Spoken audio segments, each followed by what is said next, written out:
It was exactly 11:58 p.m. when Karen's SUV slowed down outside our house. She knew I wasn't home. She always knew. For 4 years, we had ignored her little power games. We didn't attend HOA wine nights. We didn't flatter her at meetings. We paid our dues on time and stayed quiet. That alone was enough to offend her. At 12:03 a.m., the knock came. Not a polite knock, a commanding one. My wife looked at the clock. Midnight. She thought it was me at first. But when she checked the door camera app on her phone, it glitched, camera offline. She frowned. That camera had been acting strange for weeks. She cracked the door open with the chain still on. And there she was. Karen. Early 50s. Blonde bob haircut. Expensive blazer. Perfect lipstick. That smug smile. Behind her stood two men in dark uniforms labeled Community Compliance Unit. Not police. No official badges. Just imitation authority. Karen tilted her head. Evening. We're here for an emergency inspection. My wife blinked. At midnight. Karen's smile tightened. We've received multiple complaints. About what? Property standards. We'll need full interior access. My wife immediately shook her head. My husband isn't home. This isn't a reasonable hour. And what complaints? Karen's eyes changed. That small shift, ego bruised. You're refusing compliance? I'm asking what this is about. Karen stepped closer to the door. Move aside. No. That word echoed louder than it should have. Karen turned to the two uniformed men. She's obstructing an inspection. One of them stepped forward and pushed the door hard enough to snap the chain lock. My wife stumbled back. Before she could react, one of the men grabbed her arm and moved her aside. Not violently, but firmly. Enough to shock her. They walked in. Just like that. Karen entered slowly, like she owned the place. She looked around with exaggerated disgust. Oh my, this is worse than I expected. It wasn't. Our home was clean, normal, lived in. But Karen didn't care about reality. She walked into the living room and began opening drawers. The men followed, pulling open cabinets. Kitchen, bathroom, closets. They weren't inspecting. They were invading. Karen opened the master bedroom closet and began throwing clothes onto the floor. This is clutter. She walked into the guest bathroom and lifted the lid of the toilet. Unsanitary. She opened kitchen cabinets and pulled out spice containers, letting them spill across the counter. Poor maintenance. My wife kept repeating, voice shaking, this is illegal. You can't do this. This isn't allowed. Karen turned slowly. Illegal?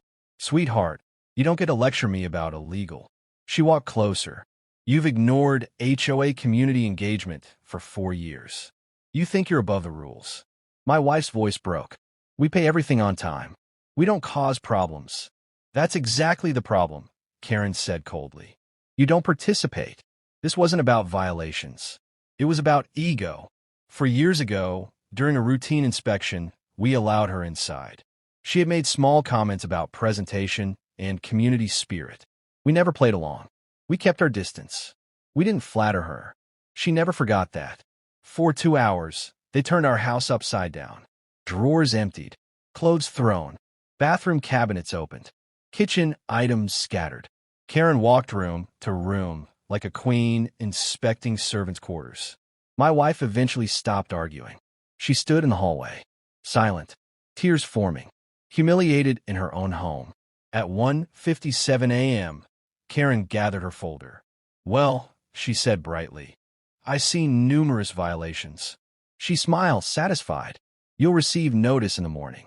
And then they left. At 2:04 a.m., I pulled into the driveway. Karen's SUV was just turning the corner.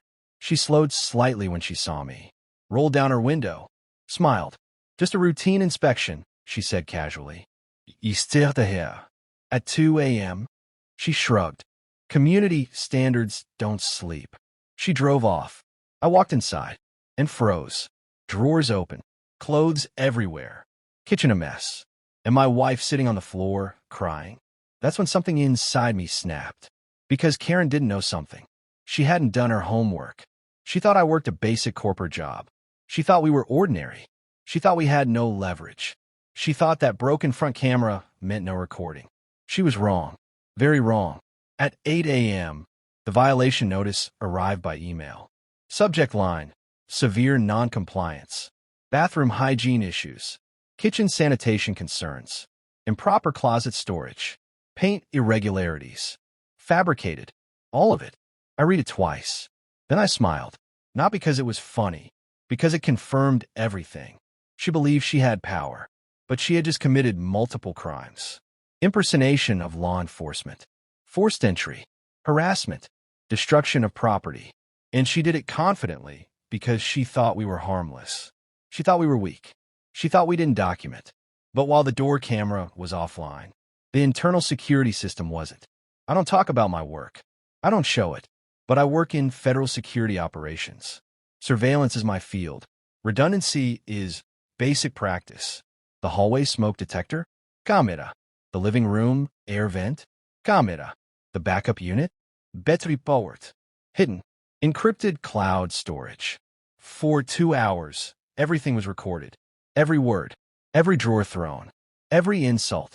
Every fake officer touching my wife. I kissed her forehead and told her one thing. Trust me. By 10 a.m., I was at the HOA office. Karen was inside, confident as ever. She looked up and smiled. You received the notice? Yes, I said calmly. And I'd like to file a formal complaint. Her smile faded slightly. Against yourself. The room got quiet. I placed a tablet on the desk. Press play. Audio first. Her voice clear as day. She's obstructing inspection. Then video. Her ordering the men inside. Her throwing clothes. Her saying, "You think you're above the rules." The color drained from her face. The board members looked stunned. One of them whispered, "That's not authorized." I leaned forward. You conducted a forced entry without legal authority. Those men are not law enforcement. You impersonated authority. You destroyed property. You harassed my wife. Karen tried to speak. I cut her off calmly. I've already forwarded copies to my attorney and to the county office. Silence. Real silence. Not the kind she created. The kind that follows consequences. She had spent 4 years trying to prove power. And in one night, she destroyed herself. Because arrogance makes people sloppy. And she underestimated the wrong house. This was never about trash bins or paint. All participation. It was about control. But control without accountability collapses. Within weeks, an internal investigation began. The fake officers? Contracted private guards with no authority. The emergency inspection? Not approved. Karen resigned before she could be removed. The violations were voided. And the HOA sent a formal written apology. But the real victory wasn't legal. It was this. My wife walked through our house again without fear. She slept peacefully. She smiled again. Because dignity restored is louder than revenge. Karen thought midnight was her power hour. She thought humiliation would teach us a lesson. She was right about one thing. It did teach a lesson. Just not to us. It taught her that some doors should never be kicked open. And some people should never be underestimated.